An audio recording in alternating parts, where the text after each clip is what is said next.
boardman that sits as a non-exec director and is approved by the Prime Minister to lead on this particular inquiry? Thanks, Tony. Ben. So it's a really good question. It's one that we put to number 10. I put to number 10 as soon as that appointment was announced. He is, as you say, a non-executive director of the Department for Business, one of the departments that is going to be investigated by this investigation.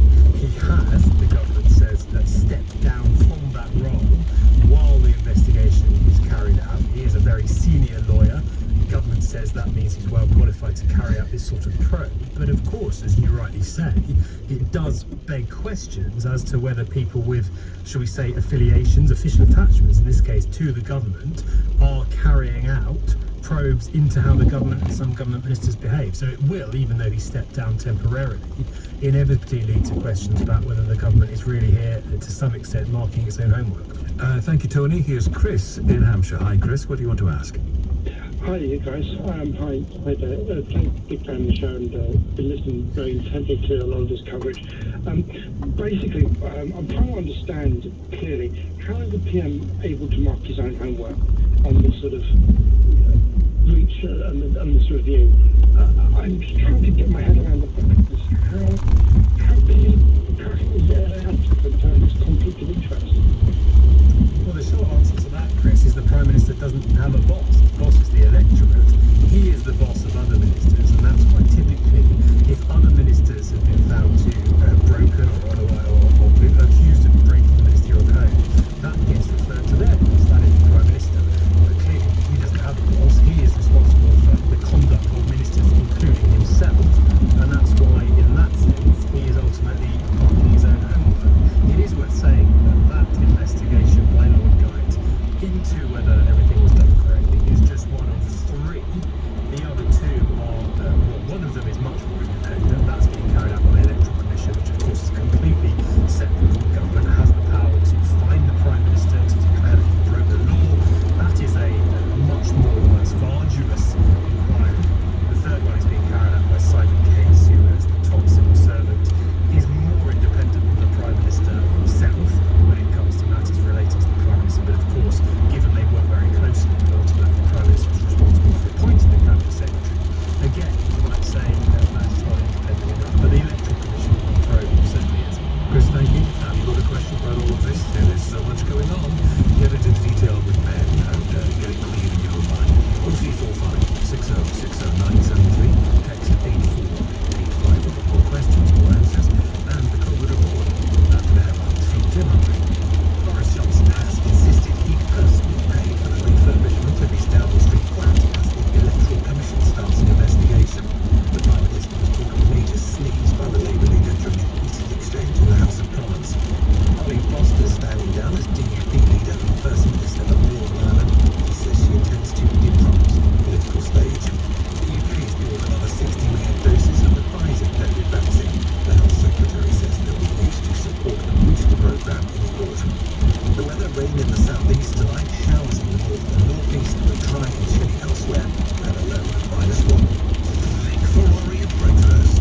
LBC. Mr. Johnson promises should have been spending his week in New Delhi, but that was otherwise cancelled. Now you know to India, where one Indian COVID victim dies every 4 minutes. And I think we knew that they were also put makeshift funeral pyres in the streets. Now these poor individuals are laying the bodies of loved ones in their gardens.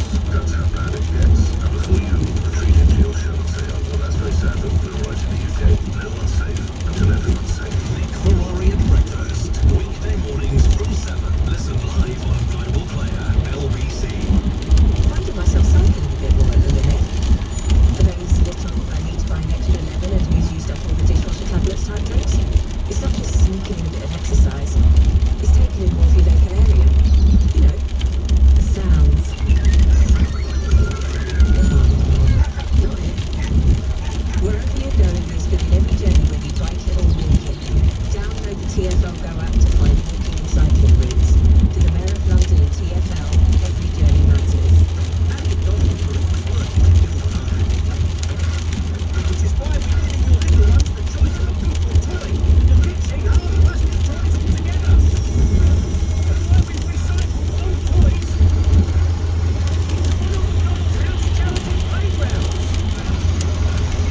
next question. What was the fate of the John Lewis furniture in Simon's Farm so distasteful? Was it skipped, sent to a charity shop, or given to staff? I would love to know. I'd absolutely if it's getting spent. I lost the question. 0345 6060 973. Your regular COVID report. Here's LBC's Vicky Smith. Matt Hancock has confirmed that more supplies from the UK will be arriving in India later this week. The government's announced that 3 oxygen generation units will be flown to the country from Northern Ireland. In India, the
likely, again very, very rare, is a Conservative Party internal vote of no confidence that triggers a leadership challenge. So Conservative MPs can trigger a leadership challenge by writing to the chair of a committee called the 1922, which represents Conservative backbenchers, and saying, we don't have confidence in our leader.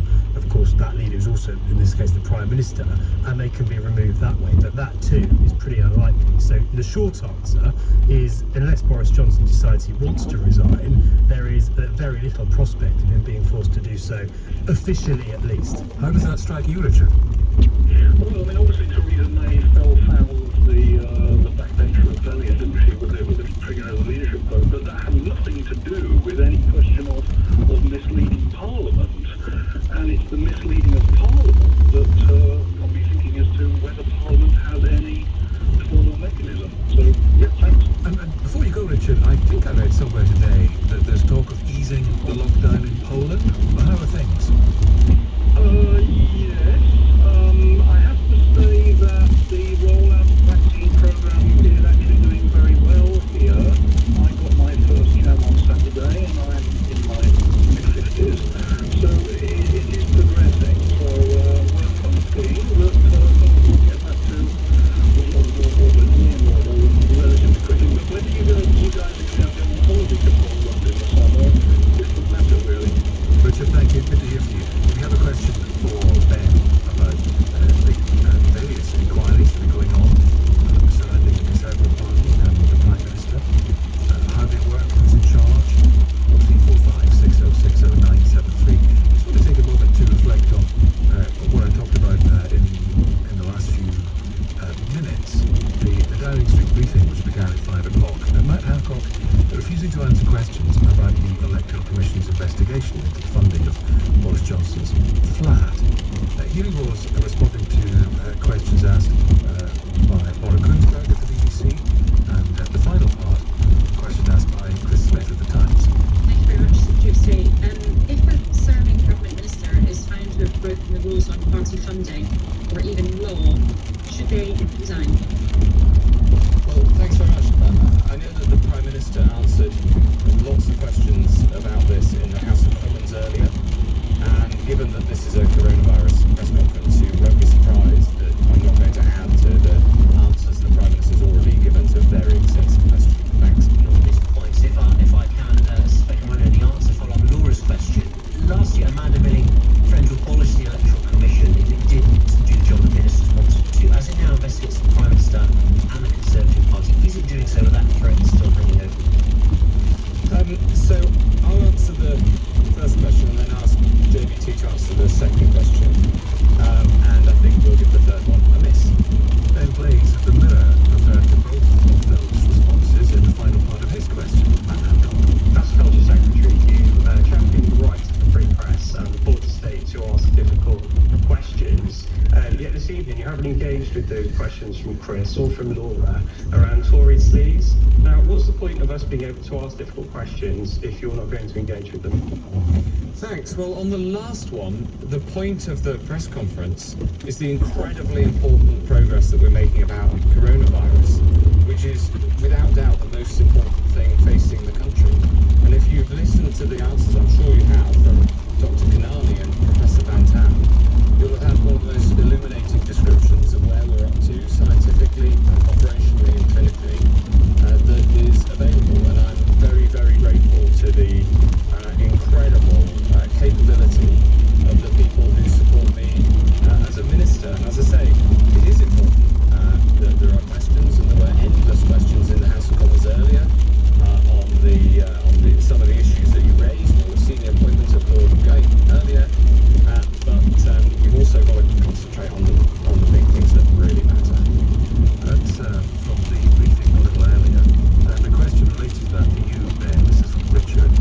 Hi, Ben. As a public servant, does the Prime Minister have the right to avoid being interviewed by hardball researchers, interviewers, radio stations and television stations? Because that's exactly what's happening. Well, yes, the answer to that, Richard, is the Prime Minister decides who and when he puts himself, how he puts himself forward for scrutiny and interviews by the media. In his defence, he has done that to some extent. They've been doing regular short interviews with some of the broadcasters that have gone